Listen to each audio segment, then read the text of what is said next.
what does the title Son of Man mean? And so what that claim is not only am I Messiah, but I am Son of Man. Now, Son of Man happens to be a very important title. It's in all the levels of the tradition that feed our Gospels. That's one of the criteria that we use for authenticity, what's called multiple attestation. Shows up 82 times Jesus used it about And himself. Jesus, and it's a peculiar use of the term because Jesus uses it of himself. The early church doesn't use it of Jesus in the epistles. They don't refer to him that way. It's Jesus' way of referring to himself. It draws on the picture of Daniel 7. Daniel 7 is an unusual passage because even though the Son of Man is a human being, Son of Man means son of a human being, just like David's son would mean David's son, and Charlotte's daughter would mean Charlotte's daughter.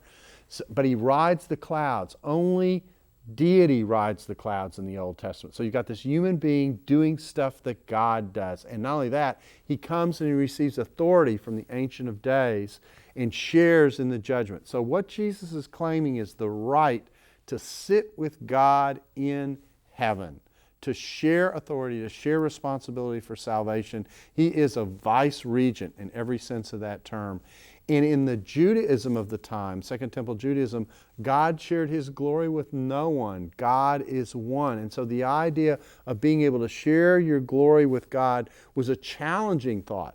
And because the Jewish leadership had this view, they thought that Jesus was blaspheming. But what he was saying was, you may do with me whatever you want. You might even crucify me and put me to death. But one day God's going to vindicate me. And when that tomb goes empty, I know that I am still alive, and one day I will be your judge. And if you want to contact me, you can contact me at www.righthandofgod.com. In other words, God is going to vote into this dispute, and the resurrection is the vote on that dispute.